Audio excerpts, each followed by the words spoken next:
Have you ever asked yourself with ruthless honesty why money seems to flow effortlessly into the lives of some while forever slipping through the fingers of others who work just as hard, dream just as vividly, and pray just as sincerely, and whether the real cause of that difference has nothing to do with luck, education, background, or opportunity, but everything to do with a single inner law you may have never consciously mastered? Most people live their entire lives believing money is something earned by labor alone, chased through effort, or granted by chance.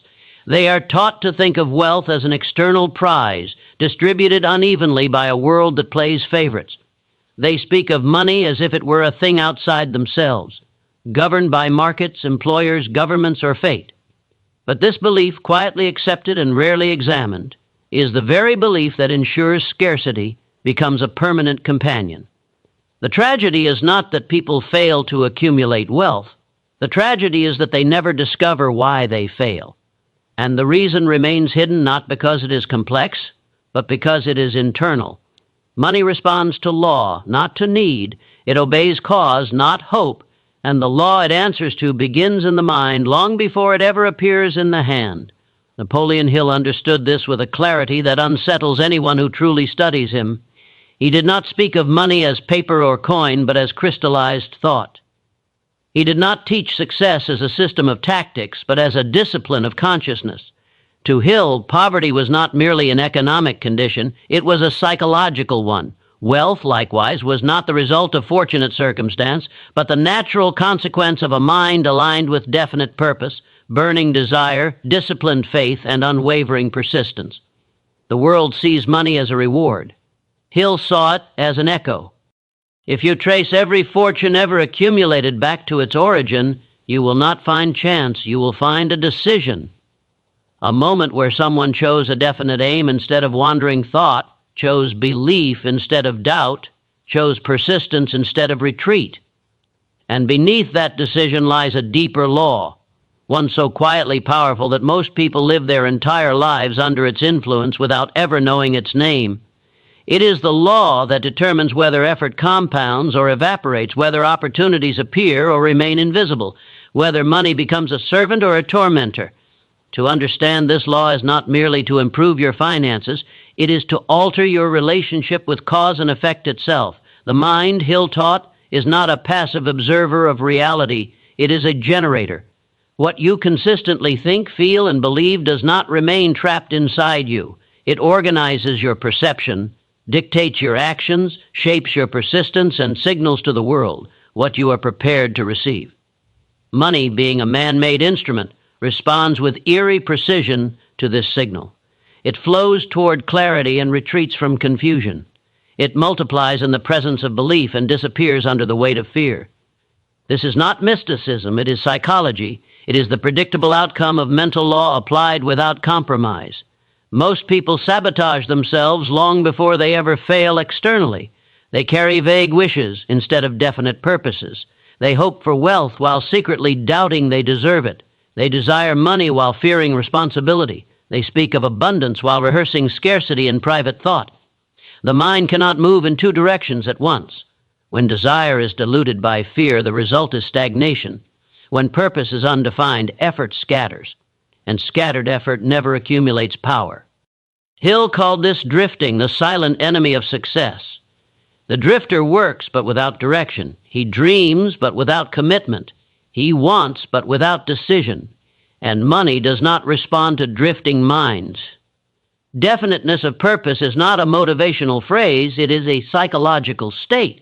It is the moment the mind stops negotiating with uncertainty and commits to a single outcome. When a person knows exactly what they want, not vaguely, not someday, not if conditions improve, but now and with clarity, the entire mental apparatus reorganizes around that aim. Perception sharpens. Opportunities that were once invisible become obvious. Persistence stops feeling forced and becomes natural. Money begins to appear not as a miracle, but as a logical consequence of alignment. This is why Hill insisted that definiteness of purpose is the starting point of all achievement. Without it, no amount of talent, education, or effort can compensate. But purpose alone is insufficient if it lacks emotional fuel. A cold intention carries no magnetic force. Hill's concept of burning desire was not poetic exaggeration, it was literal. Desire, when intensified and emotionalized, becomes a driving force that overrides fatigue, fear, and social conditioning. Most people want money casually. They want it the way they want comfort or approval. But the individuals who never lack money want it with intensity, not for luxury alone, but as an expression of self-mastery, freedom, and creative power. Their desire is not a passing wish. It is a psychological obsession refined by discipline. Burning desire alters behavior in subtle but decisive ways. It eliminates procrastination because delay becomes painful. It strengthens persistence because quitting feels like self-betrayal. It fuels imagination, which begins to search relentlessly for pathways, methods, and combinations of ideas that can transform intention into form. Hill emphasized imagination not as fantasy, but as the workshop of the mind. Every fortune begins as an imagined possibility. Before money can be earned, it must be conceived, and the quality of that conception determines the scale of the result. Yet even desire can collapse under the weight of doubt if it is not protected by faith. Faith in Hill's philosophy was never blind belief. It was confidence born of repetition. Autosuggestion, the deliberate planting of ideas into the subconscious, was the mechanism by which belief became habitual. The subconscious mind does not reason, it accepts. Whatever is impressed upon it consistently with emotion becomes a directive force. Most people allow their subconscious to be programmed by fear, limitation, and the opinions of others. They replay memories of failure. They absorb cultural narratives of scarcity. And then they wonder why money eludes them. The law is simple and unforgiving. The subconscious executes the dominant thought pattern without question. Those who never lack money guard their inner dialogue with vigilance. They do not allow casual negativity to take root. They understand that every repeated thought is an instruction. Autosuggestion is not self-deception, it is self-direction. By repeatedly affirming a definite purpose, by emotionally rehearsing success, by visualizing achievement with sensory detail, the mind begins to treat the imagined outcome as inevitable. Behavior adjusts accordingly. Persistence strengthens. Fear loses its authority. And money, responding to the confidence embedded in action, begins to move. Fear is the most misunderstood force in the psychology of wealth. It is not the absence of opportunity that keeps people poor. It is the presence of fear, fear of failure, fear of criticism, fear of responsibility, fear of loss. Hill identified fear as a mental poison that paralyzes decision and fractures desire. The individual who fears money will never keep it. The individual who fears risk will never grow. And the individual who fears the judgment of others will always live according to someone else's limits. Fear does not announce itself loudly. It whispers caution. It disguises itself as realism. It convinces the mind to delay, to wait, to gather more information, to seek permission, and in doing so it erodes momentum. Decision is the antidote. Hill observed that successful people make decisions quickly and change them slowly, if at all. The unsuccessful do the opposite. Indecision drains energy. It scatters focus. It invites doubt. Every time a person hesitates, the subconscious receives a message of uncertainty. Confidence weakens. Faith dissolves. And money, which follows decisiveness, moves elsewhere. Decision is not recklessness, it is commitment. It is the act of closing the door on alternatives and moving forward with full psychological force. Persistence is what transforms decision into destiny. Many people begin with enthusiasm. Few endure the silence that follows initial effort. The world does not reward immediately. It tests, it delays, it withholds results to measure resolve. Those who understand the law do not interpret delay as failure. They recognize it as refinement. Persistence is not stubbornness. It is intelligent endurance guided by purpose. It is the refusal to retreat emotionally, even when progress appears invisible.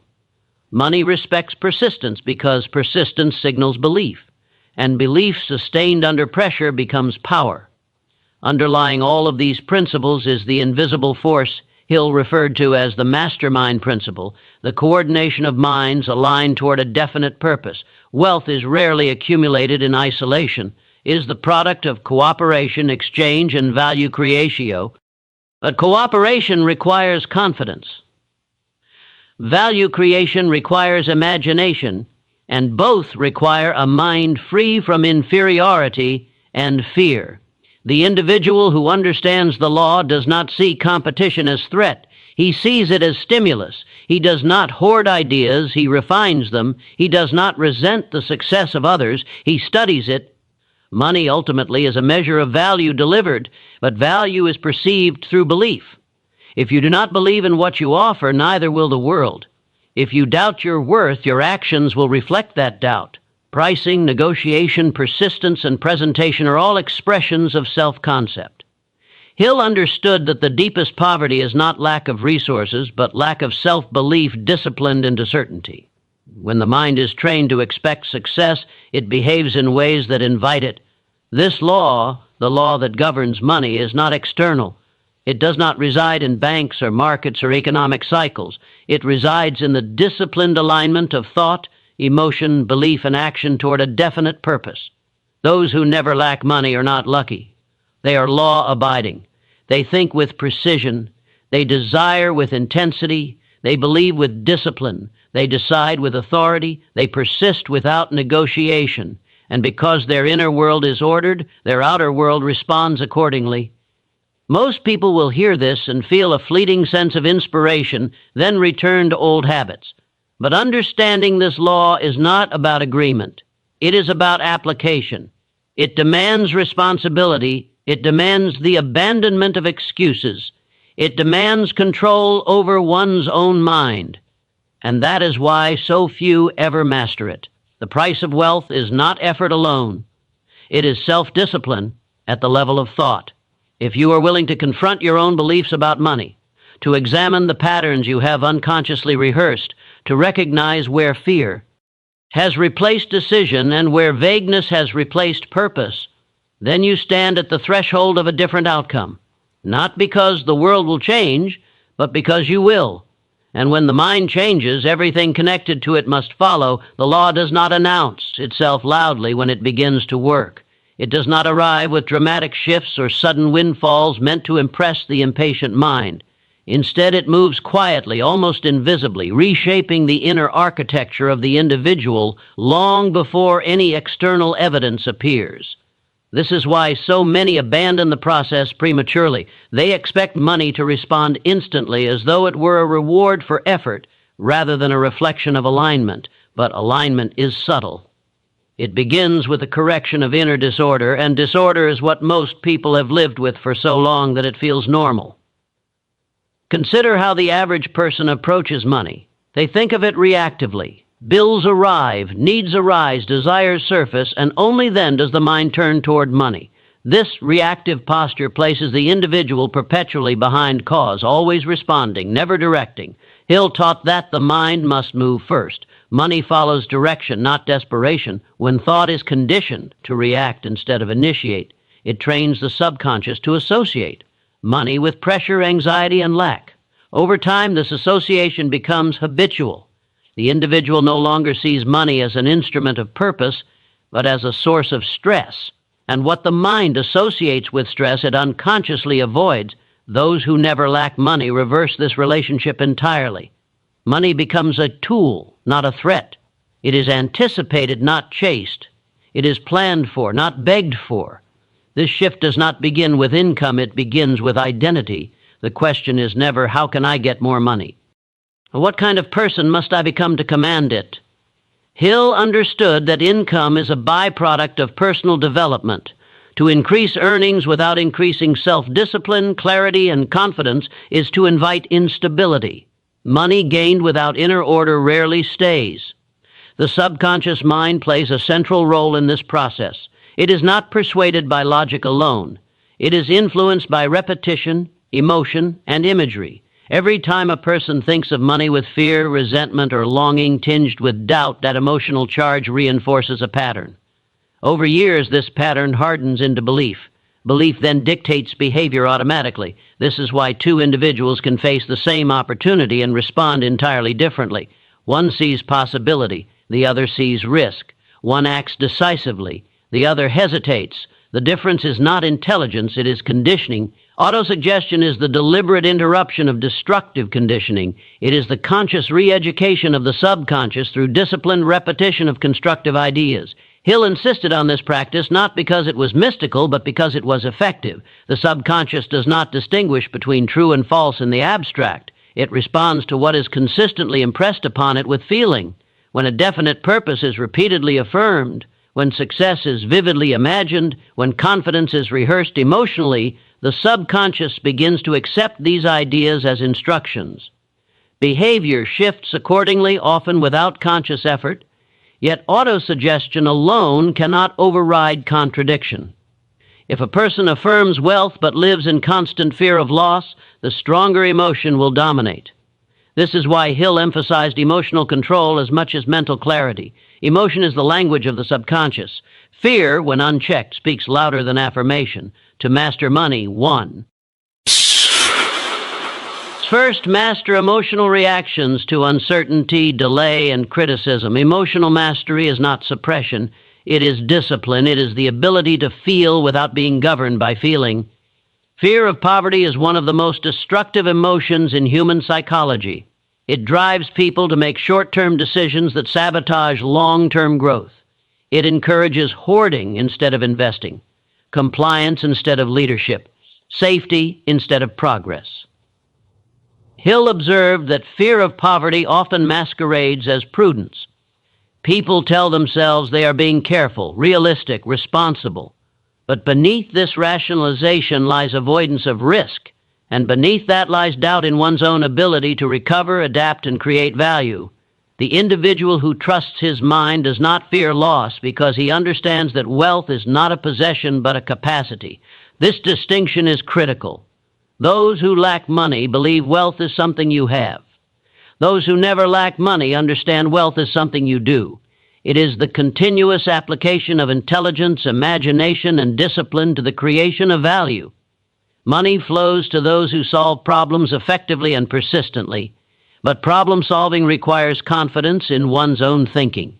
Without that confidence, the mind defaults to imitation, dependency, and hesitation. Imagination in Hill's philosophy was not daydreaming.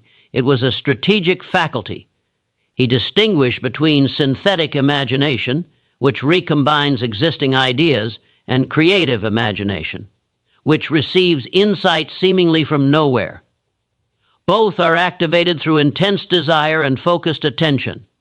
The mind, when disciplined, becomes a receiver as much as a generator. Ideas arise when the mental environment is prepared, but preparation requires stillness, concentration, and freedom from distraction. The drifting mind receives nothing of value because it is never fully present. Most people exhaust themselves with activity while neglecting thought. They work longer hours instead of thinking more deeply. They increase effort instead of refining direction. Hill warned that hard work alone is not the path to wealth. It is organized effort guided by intelligence. Money responds to leverage, not labor. Leverage is created by ideas, systems, cooperation, and timing. These emerge from a mind that is calm enough to think, disciplined enough to focus, and confident enough to act. Decision remains the pivot. No amount of imagination matters if it is not anchored by choice.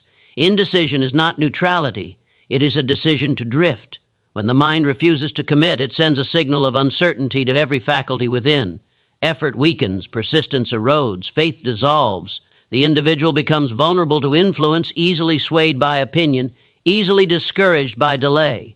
Hill saw decisiveness as a muscle. The more it is exercised, the stronger it becomes. The more it is avoided, the more paralyzing choices feel. Those who understand the law train themselves to decide. They gather sufficient information, then act. They accept the possibility of error without emotional collapse. They understand that correction is part of progress.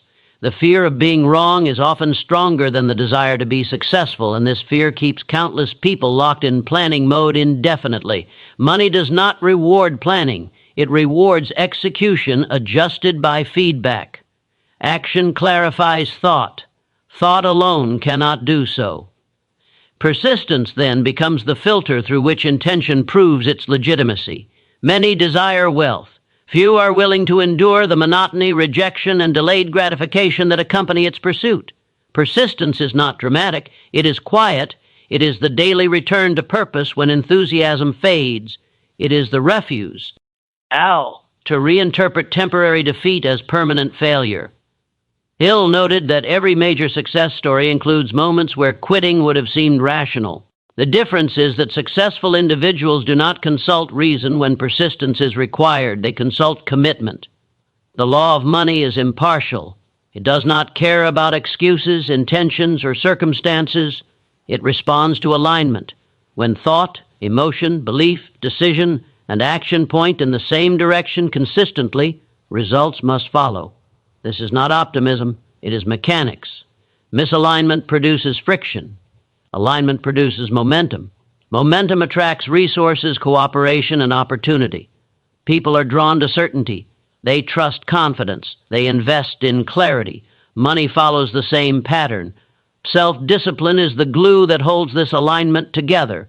Without discipline, desire scatters, belief wavers, habits deteriorate. Hill viewed self-discipline as the ability to control impulses, emotions, and reactions in service of a long-term aim.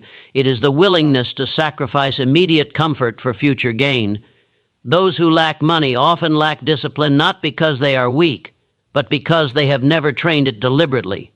Discipline is learned through repetition, structure, and conscious restraint. The undisciplined mind seeks relief from discomfort. It avoids challenge. It rationalizes delay. It seeks distraction. Money avoids such minds because they cannot sustain focus or responsibility. Wealth demands stewardship. It amplifies whatever character it enters. Without discipline, increased income leads to increased chaos. Hill warned that money in the hands of the undisciplined often accelerates failure. This is why the law withholds wealth until the individual is prepared to manage it. Preparation is internal. It is invisible. It is measured in habits of thought rather than possessions. The individual who understands this law stops envying others and starts refining himself. He studies his reactions to setbacks. He observes his inner dialogue under pressure. He identifies where fear intrudes and replaces it with decision. He trains his imagination deliberately. He feeds his subconscious with images of success grounded in purpose, not fantasy. Over time, this inner training produces an external pattern that appears to the uninformed observer as luck. But luck is merely the residue of preparation meeting opportunity. Opportunity is abundant, but perception is selective. The mind sees what it is trained to see. If it is trained on limitation, it will find obstacles. If it is trained on possibility, it will find pathways. Money flows along the pathways the mind recognizes and the will commits to. This is why understanding the law is not enough. It must be embodied. To embody the law is to live with intention. It is to refuse mental laziness. It is to take responsibility not only for actions but for attitudes. It is to recognize that every complaint weakens faith, every excuse erodes discipline, and every moment of indecision reinforces drift. Those who never lack money are not immune to doubt or fear. They are simply unwilling to let these states dictate behavior. They act in spite of emotion, guided by purpose. The world does not conspire against such individuals. It cooperates with them. Circumstances rearrange, people respond, resources appear, not because of magic, but because clarity attracts cooperation. When a person knows what he wants and moves toward it consistently, others sense it.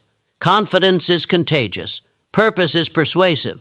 Money, being a medium of exchange, flows toward those who facilitate exchange with conviction.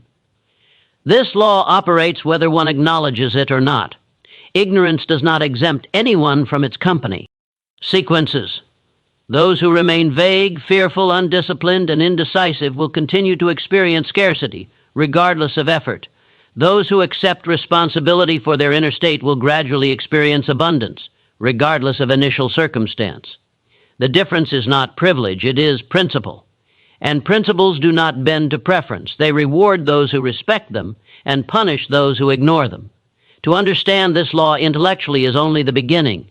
To apply it demands courage. It demands the willingness to abandon comforting illusions about money being unfair, success being random, or failure being imposed from outside. It demands ownership of the mind. When this ownership is claimed, something profound begins to happen. Money stops being a mystery, becomes a mirror, and what it reflects back is not your circumstances, but your state of being. When a person begins to grasp that money is a mirror rather than a mystery, the next confrontation is unavoidable and uncomfortable. It is the confrontation with self-image, not the public persona carefully managed for approval, but the private conception held in silence. Hill understood that no one ever earns more than they believe themselves to be worth, and no one keeps more than they feel entitled to manage. This belief is rarely conscious. It is embedded through years of conditioning, observation, and emotional imprinting. Childhood experiences, social narratives, repeated failures, and absorbed opinions quietly sculpt an internal ceiling. The tragedy is that most people mistake this ceiling for reality rather than recognizing it as programming.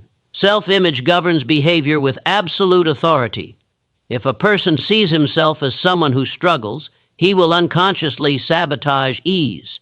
If he identifies as someone who barely gets by, abundance will feel foreign, even threatening.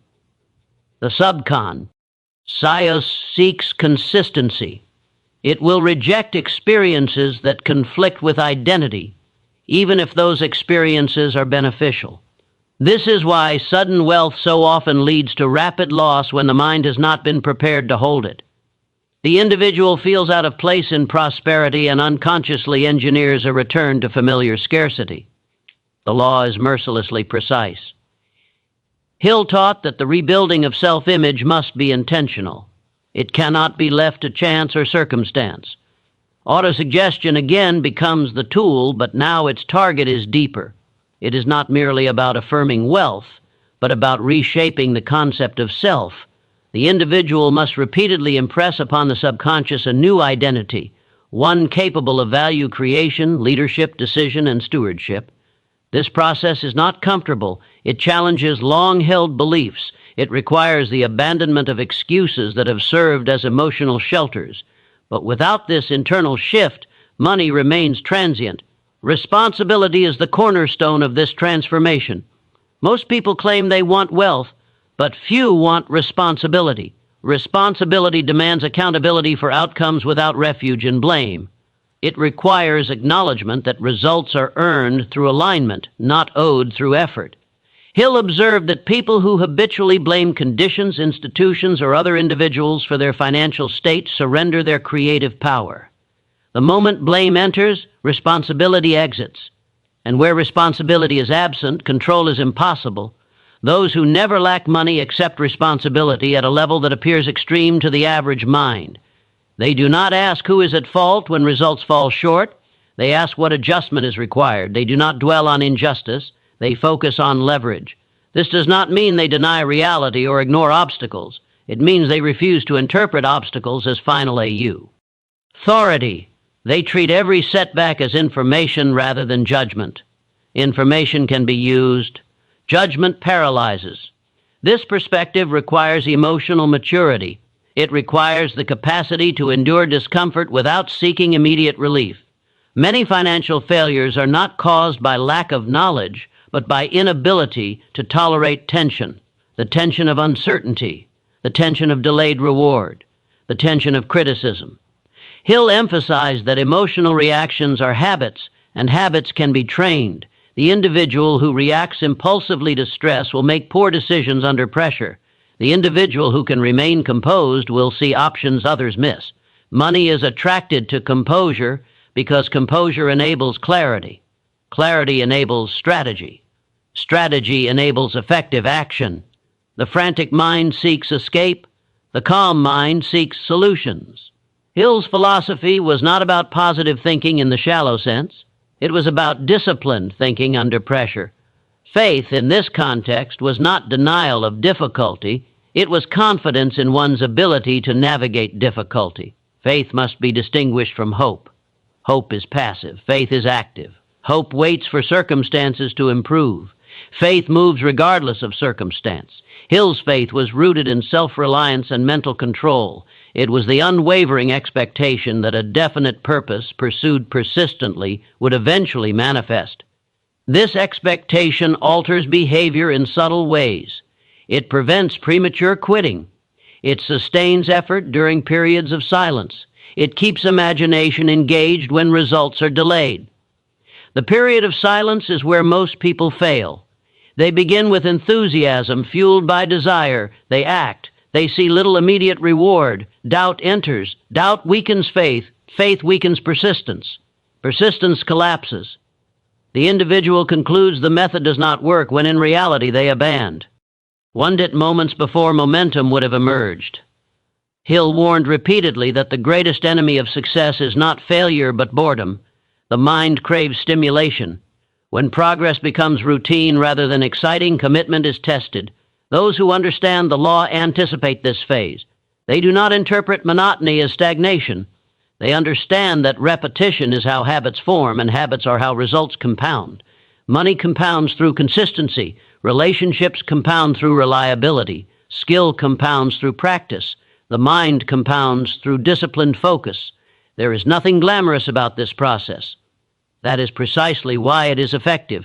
Another critical aspect of Hill's philosophy is the relationship between money and service. Wealth does not respond to greed. It responds to value.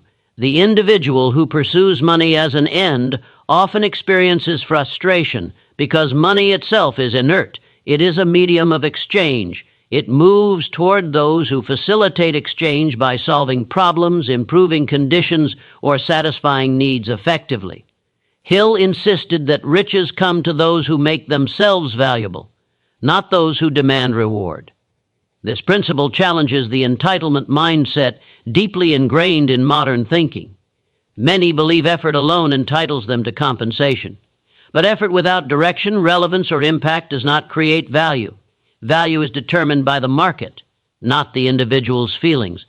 Those who never lack money study this reality without resentment. They ask not what they deserve, but what they can offer that others are willing to exchange for. This orientation transforms frustration into strategy. Imagination again becomes central here. To create value, one must see possibilities others overlook. One must anticipate needs, identify inefficiencies, or reimagine existing solutions. This requires curiosity and observation. It requires stepping outside habitual thinking. Hill believed that imagination is stimulated by desire and disciplined by purpose. Without purpose, imagination drifts into fantasy. With purpose, it becomes innovation. Innovation, however, invites criticism. The moment one deviates from convention, resistance appears. Fear of criticism is one of the 6 basic fears Hill identified, and it is particularly destructive because it operates socially. Humans are wired to seek approval. Rejection threatens identity. Many abandon promising paths not because they fail, but because they are judged. The desire to be accepted quietly overrides the desire to succeed. Those who never lack money make peace with criticism early. They understand that approval is not a prerequisite for progress. They separate identity from opinion. They listen selectively, filtering feedback for usefulness rather than emotional comfort. This is not arrogance, it is discernment. Hill observed that the opinions of the uninformed are among the greatest obstacles to success. To allow such opinions to dictate action is to surrender agency. Agency is the core of the law. Money flows toward agency because agency produces movement. Movement creates exchange. Exchange generates income. The passive mind waits. The active mind directs. Hill's insistence on definiteness of purpose was ultimately about agency. A definite purpose anchors the mind. It provides a reference point against which decisions are made. Without it, the individual is vulnerable to distraction, persuasion, and drift. Drift is not laziness. Many drifters are busy. They are simply busy without direction. They consume information endlessly, hoping clarity will emerge spontaneously. But clarity is not found. It is chosen. Decision creates clarity. Once a direction is chosen, information becomes useful. Before that, it is overwhelming. Hill warned that excessive information without decision leads to paralysis. The modern world amplifies this danger. The disciplined individual limits input and increases execution. He studies, decides, acts, observes, adjusts, and repeats. This cycle builds confidence because it produces feedback. Feedback refines strategy. Strategy improves results. Results reinforce belief. Belief strengthens faith. Faith fuels persistence. Persistence compounds value. Value attracts money. The law operates as a closed loop, self-reinforcing once initiated, but initiating the loop requires courage. Courage is not absence of fear. It is action in the presence of fear. Hill emphasized that fear dissipates through action, not contemplation. The longer one waits to act, the more fear grows. The moment action begins, fear begins to shrink. This is why procrastination is so destructive. It feeds fear while draining confidence. Those who never lack money act before they feel ready. They trust their ability to adapt more than their desire to avoid discomfort. Adaptability is another silent advantage. Rigid minds break under change. Flexible minds adjust. Hill lived through economic upheavals and observed that those who survived and prospered were not necessarily the strongest or smartest, but the most adaptable. Adaptability requires humility. It requires willingness to abandon methods that no longer work without abandoning purpose. Many confused persistence with stubbornness. Persistence is loyalty to outcome. Stubbornness is loyalty to method. The law rewards those who persist intelligently. When effort fails repeatedly, the disciplined mind does not quit. It experiments, it revises, it seeks counsel, it forms alliances. The mastermind principle becomes vital here. No individual possesses all knowledge. Cooperation accelerates progress. Hill emphasized that aligned minds create a third, force greater than the sum of its parts. Money flows more easily through networks than through isolation. However, alliances require trust, and trust requires integrity. The individual who cuts corners, deceives, or exploits may achieve temporary gain, but he undermines long-term flow. Reputation is an invisible asset. It compounds silently. Trust opens doors. Distrust closes them.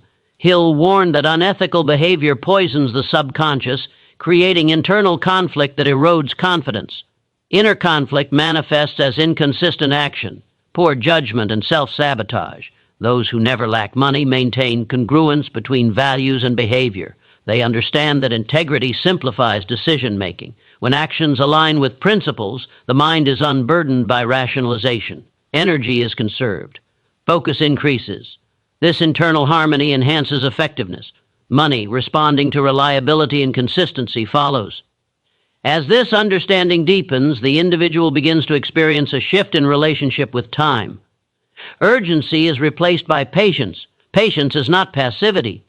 It is confidence stretched over duration. Hill observed that impatience often signals doubt. The need for immediate results reflects uncertainty about eventual success. When faith is strong, time becomes an ally rather than an enemy. The individual works steadily, knowing results will mature. This temporal perspective is crucial because wealth is rarely instant. It grows through accumulation of small advantages leveraged over time. Those who expect rapid transformation often abandon sound strategies prematurely. Those who commit to long-term alignment allow compounding to work in their favor. The law of money is closely allied with the law of compounding, both financial and psychological. Psychological compounding occurs when habits reinforce identity. Identity reinforces behavior. Behavior reinforces results. Results reinforce belief. Each cycle strengthens the next. Breaking into this cycle requires initial effort disproportionate to early reward. This discourages the unprepared.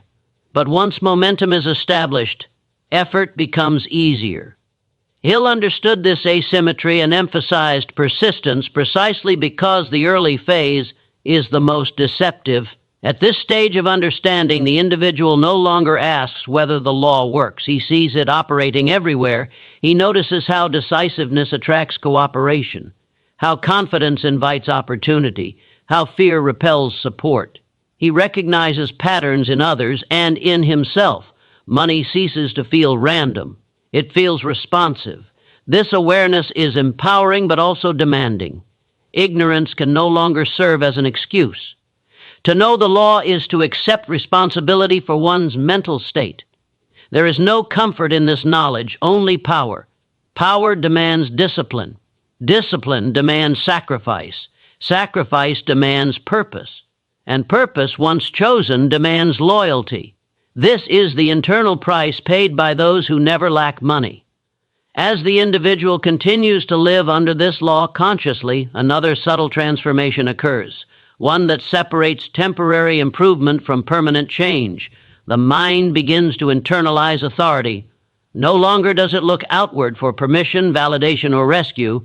It stops asking whether success is possible and begins asking how responsibility can be executed more precisely. This shift is quiet, almost imperceptible, yet it alters the trajectory of a life. Hill understood that authority over one's circumstances is first claimed internally. Before a person can direct resources, he must direct himself. Before he can command money, he must command thought. Most people surrender authority without realizing it. They surrender it to moods, to opinions, to circumstances, to bits formed unconsciously. Their days are governed by reaction rather than intention. When energy is high, they feel confident. When energy dips, doubt takes over. When results are favorable, faith appears. When obstacles arise, faith evaporates. This emotional volatility is costly. It produces inconsistency, and inconsistency is the enemy of compounding. Money does not respond to sporadic effort or conditional belief. It responds to stability of purpose.br. Stability is not rigidity. It is emotional equilibrium anchored by decision. The disciplined mind does not fluctuate wildly between hope and despair. It observes conditions without surrendering direction. Hill emphasized that mastery of self is mastery of emotion, because emotion colors perception. A fearful mind interprets neutral events as threats. A confident mind interprets the same events as challenges. The event does not change. The meaning does. Meaning dictates response. Response dictates outcome. This is why Hill placed such importance on control of thought. Thought precedes emotion. Emotion precedes action. Action precedes result. Break the chain at the level of thought and the entire sequence changes. But thought control is not achieved through force. It is achieved through awareness and substitution. The mind cannot focus on two opposing ideas simultaneously. When fear arises, it must be replaced deliberately with faith rooted in purpose. When doubt appears, it must be countered with decision reinforced by evidence of past resilience. .br evidence is critical. Blind affirmation without grounding eventually collapses. The disciplined individual builds faith by recalling prior challenges overcome, skills developed, and lessons learned. He recognizes patterns of survival and adaptation in his own history. This recognition transforms faith from abstraction into certainty. Hill's philosophy was deeply practica. In this sense, he encouraged the use of memory as reinforcement, not as a record of failure, but as proof of capacity. Capacity, not circumstance, becomes the focal point. Those who never lack money evaluate themselves based on what they can do, not what they have. They invest in capacity relentlessly.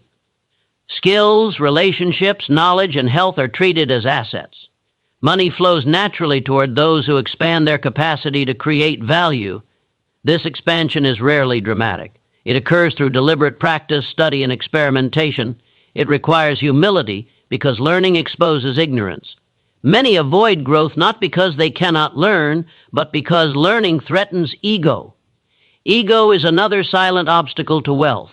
It resists feedback. It avoids admitting error. It clings to identity even when identity is outdated. Hill observed that rigid pride prevents adaptation, and adaptation is essential in a changing world. The individual who understands the law values results over appearances.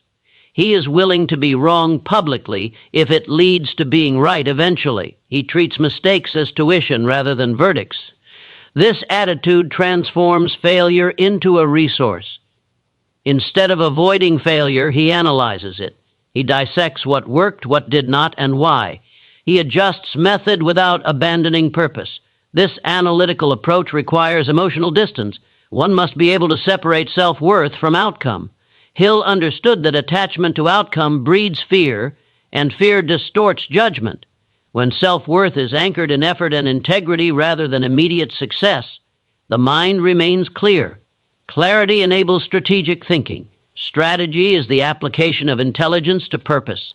It involves sequencing actions, allocating resources, and timing decisions. Money responds strongly to strategy because strategy multiplies effort. Two individuals may work equally hard, but the one who applies strategy will progress faster. Hill emphasized that wealth is rarely the result of brute force. It is the result of leverage applied intelligently over time.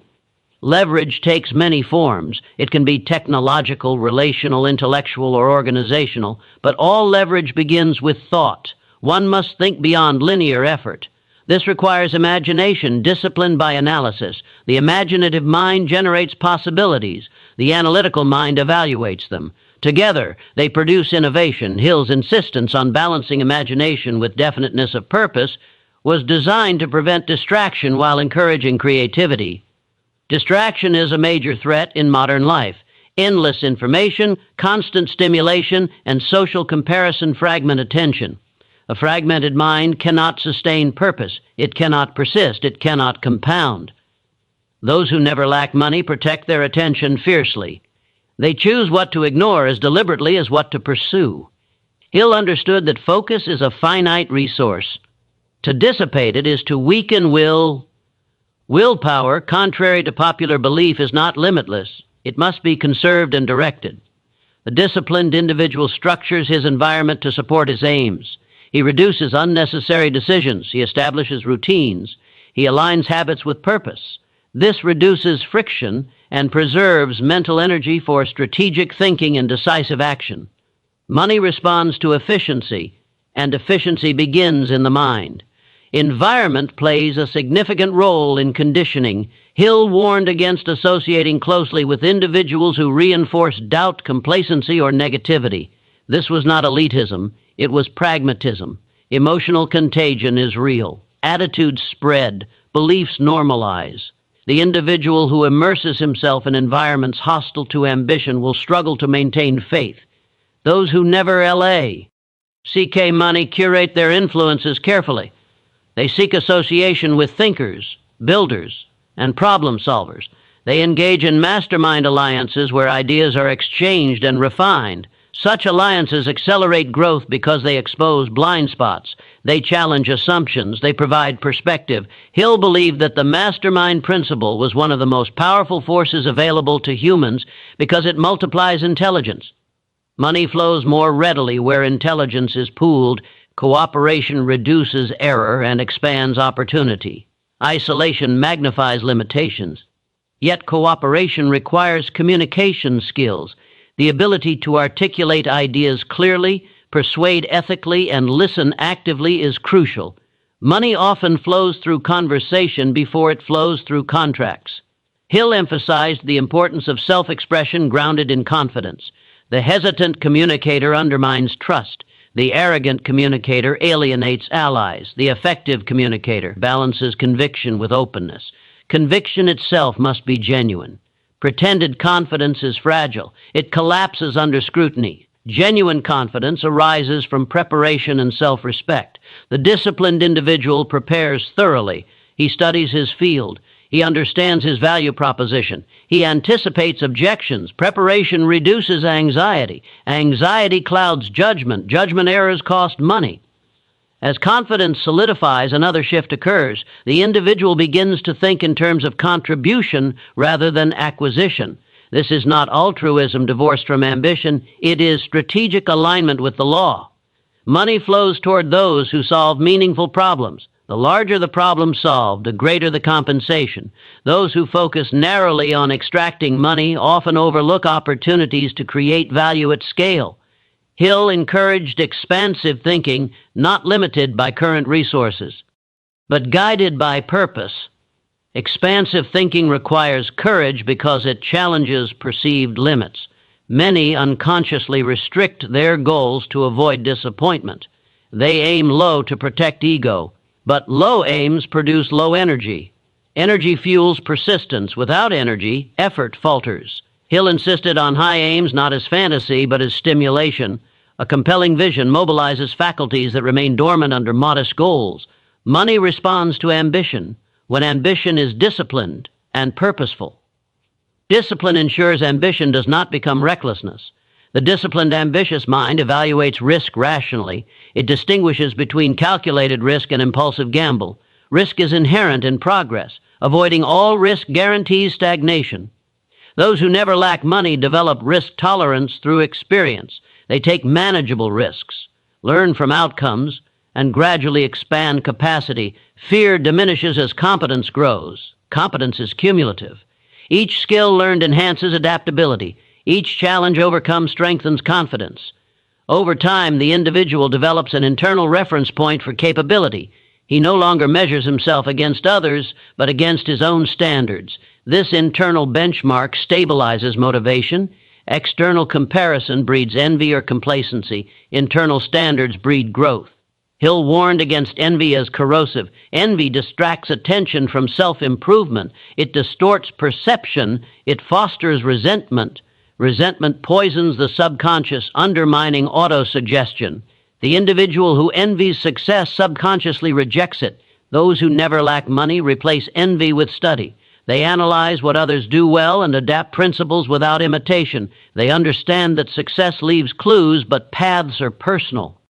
Personalization of purpose is crucial. Borrowed goals lack emotional resonance. Without resonance, persistence falters. Hill insisted that purpose must be chosen consciously and emotionally embraced. It must feel necessary, not optional. This necessity fuels endurance. When purpose is weak, obstacles feel heavy. When purpose is strong, obstacles feel secondary. As purpose deepens, the individual's relationship with effort changes. Effort becomes expression rather than obligation. Work aligns with identity. This alignment reduces internal resistance. Energy flows more freely. Burnout becomes less likely because action feels meaningful. Money responds to sustained, meaningful effort because it produces consistent value. Consistency builds reputation. Reputation attracts opportunity.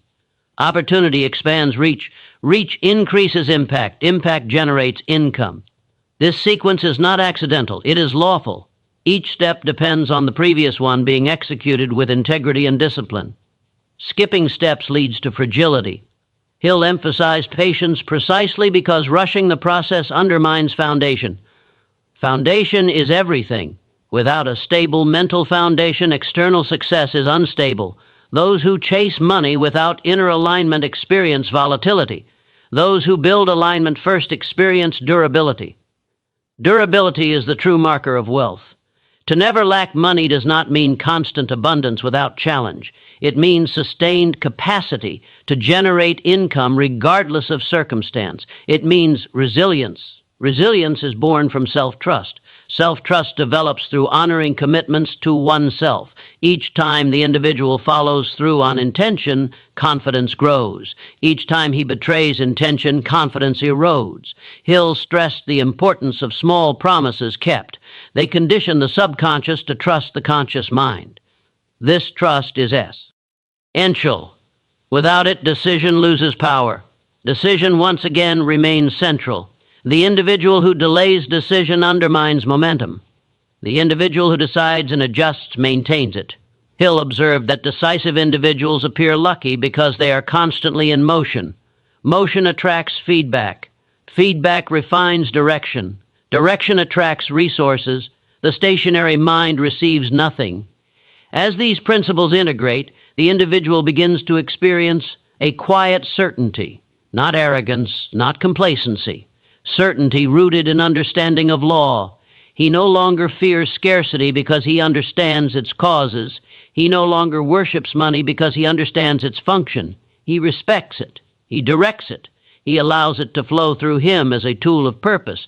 This state is not dramatic. It is calm. It is disciplined. It is focused. It is resilient. And it is rare not because it is inaccessible, but because it demands sustained inner work. Most abandon the work when external validation is delayed. Those who persist pass a threshold beyond which the law begins to work visibly and consistently. At that point, money ceases to dominate thought. Purpose does. And paradoxically, when money is no longer chased, it appears more reliably. Because the mind is no longer fragmented by anxiety, it operates with clarity. Clarity attracts cooperation. Cooperation multiplies value. Value draws reward. This is the quiet inevitability Hill sought to teach, not the promise of effortless riches, but the assurance that disciplined alignment produces predictable outcomes. To live under this law is to accept that nothing external will save you, but everything internal can transform you. And that transformation, once complete, cannot help but express itself in the language the world understands most clearly: results. By the time the mind has reached this stage of alignment, a subtle but profound inversion takes place.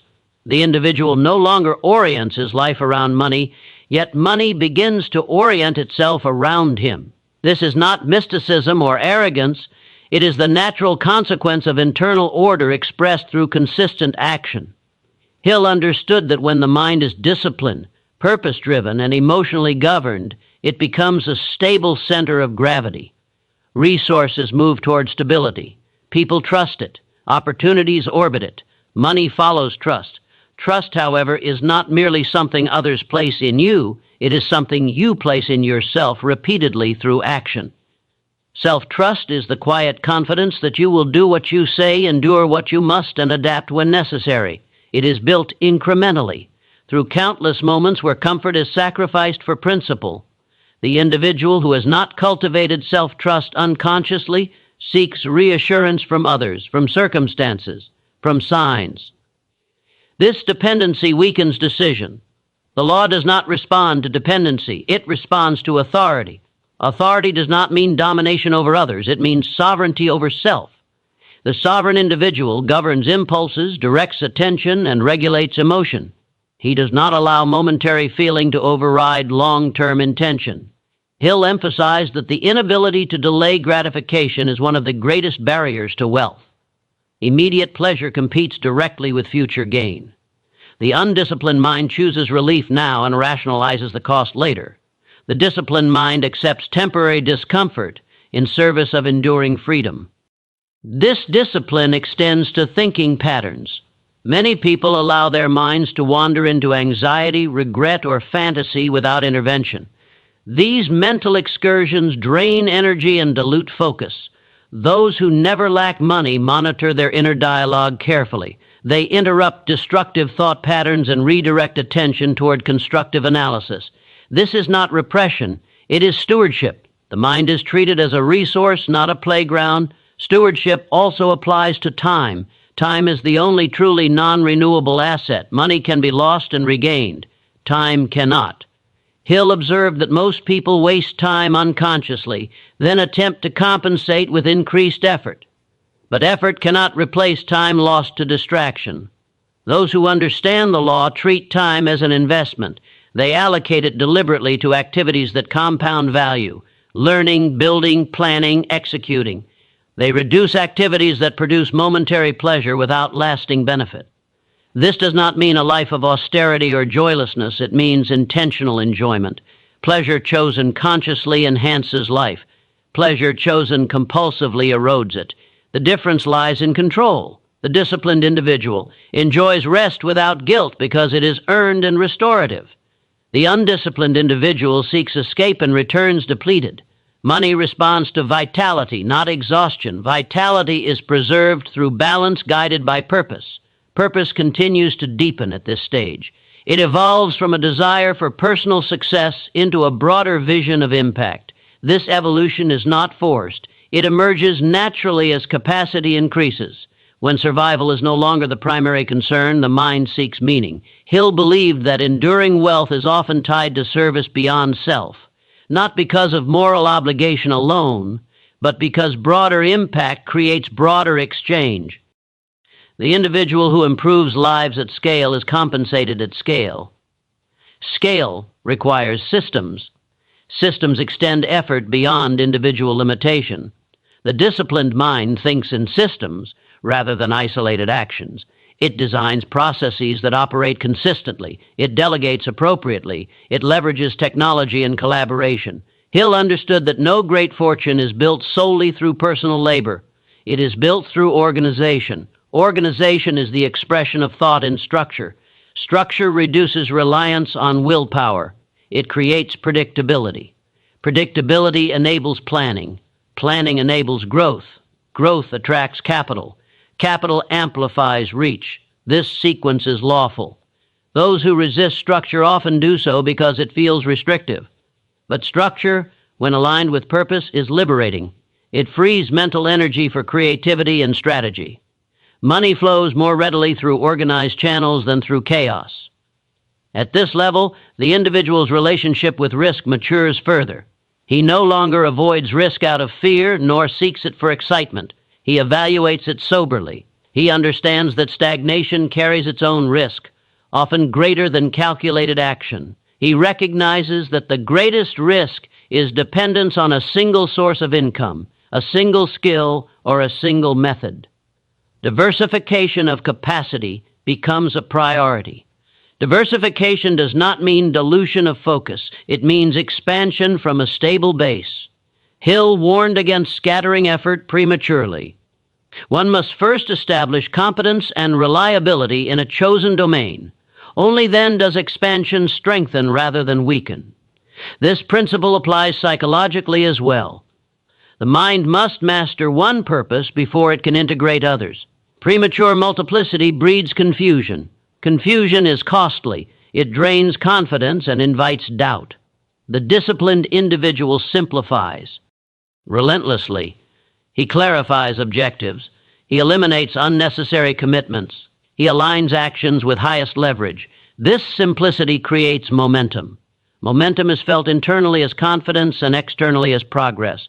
Money responds to momentum because momentum signals inevitability. Inevitability is not arrogance. It is the quiet conviction that comes from sustained alignment. The individual no longer wonders whether he will succeed, but when and how. This conviction alters behavior subtly but powerfully. It affects posture, tone, negotiation, and persistence. Others sense it. They respond differently. Doors open more easily. Resistance diminishes. At the same time, humility deepens. The individual recognizes that he is operating within laws larger than himself. This recognition tempers ego. It fosters respect for process. Hill emphasized that arrogance invites downfall because it blinds the mind to feedback. Humility keeps perception clear. Clear perception enables correction. Correction sustains growth. Growth, once established, must be protected. Complacency is a silent threat. Early struggle builds discipline. Later success can erode it. Hill observed that many who achieve wealth lose it because they relax the very habits that created it. Vigilance must be maintained. The mind must continue to be trained. Purpose must be revisited and renewed. Discipline must remain active. Renewal prevents stagnation. It keeps the mind engaged. It invites innovation. The individual continues to learn, not out of insecurity, but out of curiosity. Curiosity fuels imagination. Imagination fuels progress. Progress sustains relevance. Relevance sustains income. The law continues to operate as long as alignment is maintained. At this stage, setbacks are interpreted differently. They are no longer existential threats, but tactical challenges. The individual trusts his ability to recover. This trust reduces fear. Reduced fear improves judgment. Improved judgment enhances outcomes. Money responding to competence under pressure remains available. The individual also becomes selective about opportunities. Not every opportunity aligns with purpose. Distraction can masquerade as opportunity. Hill warned that the ability to say no is as important as the ability to say yes. Each yes commits time and energy. Misaligned commitments dilute focus. Focus is power. Power must be conserved. Conservation of power extends to emotional energy. Resentment, regret, and rumination are drains. The disciplined mind resolves conflict quickly or releases it. It does not rehearse grievance. Grievance anchors attention in the past. The law operates in the present. Those who cling to past injustice sabotage present opportunity. Forgiveness in this context is not moral concession. It is strategic release. It frees mental energy for creation. Hill understood that emotional baggage weighs down ambition. The lighter the mind, the faster it moves. Speed is not haste, it is responsiveness. Responsive minds adapt quickly. Adaptation preserves advantage. As the individual embodies these principles, a sense of internal wealth emerges independent of external measurement. This internal wealth is confidence, clarity, and calm. External wealth becomes an expression rather than a pursuit. This is the stage where money is least likely to be lost because it is no longer central to identity. Identity anchored in money is fragile. Identity anchored in purpose is resilient. Hill insisted that the richest individuals are often the least anxious about money because they know how it is created. They trust the process. They trust themselves. Anxiety dissipates when understanding replaces mystery. Understanding, however, must remain active. The law does not forgive neglect. Hobby. TS atrophy when unused. Discipline weakens without practice. Purpose blurs without reflection. The individual must continually recommit. This recommitment is not dramatic, it is quiet, it is daily. It is the steady reaffirmation of intention through action. Action remains the ultimate test. Thoughts, beliefs, and intentions are meaningless without execution. Hill never separated inner work from outer work. He saw them as inseparable. Inner alignment enables effective action. Action reinforces alignment. The cycle continues. At this level, the individual often becomes a source of guidance for others, not through preaching, but through example. His calm, decisiveness, and consistency inspire trust. People seek his counsel. This expands influence. Influence expands opportunity. Opportunity expands income. The law rewards those who become nodes of stability and wisdom within their environment. Wisdom in Hill's framework is applied knowledge. It is knowledge tested by experience and refined by reflection. The wise individual does not chase novelty for its own sake. He integrates what works. He discards what does not. He remains grounded. Groundedness fosters endurance. Endurance is the final safeguard. Markets fluctuate. Industries evolve. Technologies disrupt. The individual grounded in principle adapts. Principles do not expire. Methods do. Those who confuse methods with principles struggle when change occurs. Those who understand principles innovate methods as needed. Thus, to never lack money is not to cling to a specific income stream or strategy. It is to cultivate a mind capable of generating value under any condition. This capability is the true asset. It cannot be stolen. It cannot be inflated away. It travels with the individual. When this truth is fully absorbed, fear of loss dissolves. The individual no longer hoards or clings. He allows money to flow, knowing he can recreate it. This fluidity attracts more flow. Stagnation repels it. The law favors movement guided by purpose. At this point, life itself begins to feel different. There is less urgency, less desperation, less noise. Decisions are made with clarity. Actions are taken with confidence. Results follow predictably.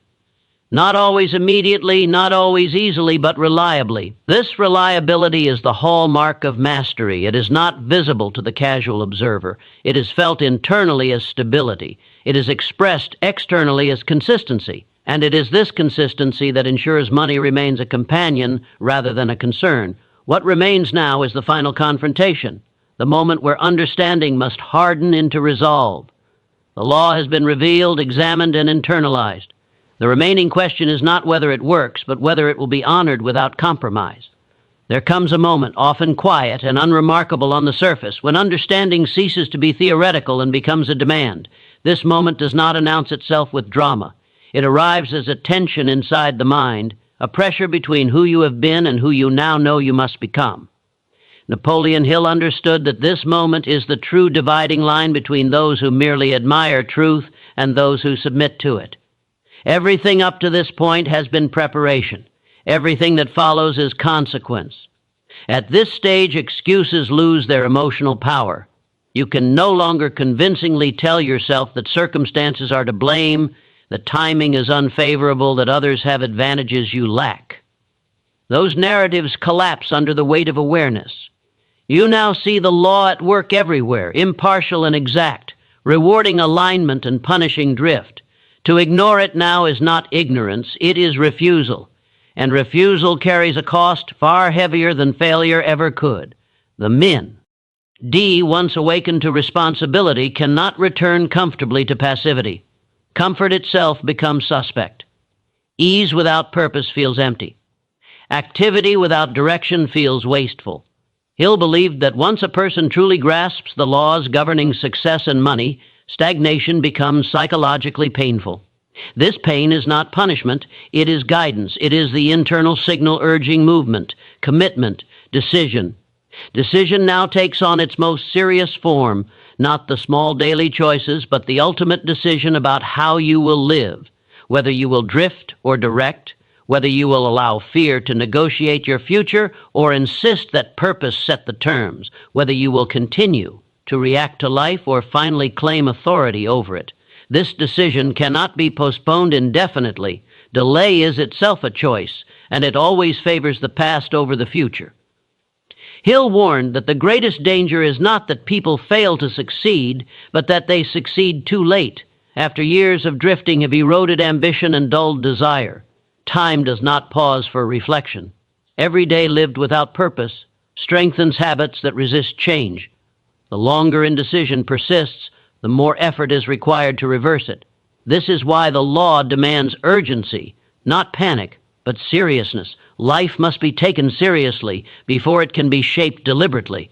You now understand that money is not withheld capriciously. It is withheld when the mind is undisciplined, fearful, vague, or evasive. It flows when thought is ordered, desire is intense, faith is practiced, and persistence is unwavering. This understanding strips away fantasy. There is no shortcut. No one is coming to rescue you. No external condition will suddenly align to make discipline unnecessary. The work is internal, relentless, and unavoidable. And yet this is not a burden, it is liberation. To accept total responsibility, foe. Your mental state, your decisions, your persistence, and your results is to reclaim power that was never truly lost, only abandoned. Hill taught that power flows to those who accept responsibility willingly. The moment you stop asking what the world owes you and start asking what you must become, everything changes. From this point forward, every thought matters. Every repeated belief shapes your subconscious. Every emotion indulged or disciplined alters your behavior. Every decision strengthens or weakens your authority. You can no longer afford careless thinking. You can no longer afford vague desires. You can no longer afford to tolerate fear disguised as caution or laziness disguised as patience. You must now demand definiteness from yourself.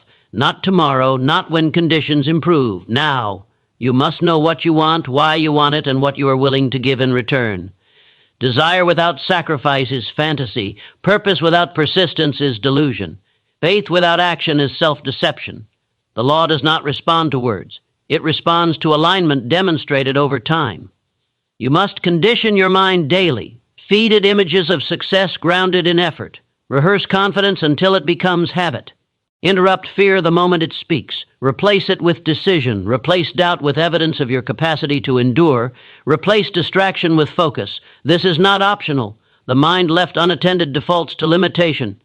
You must act even when emotion resists, especially when emotion resists. Motivation is unreliable. Discipline is sovereign. Act when tired. Act when uncertain.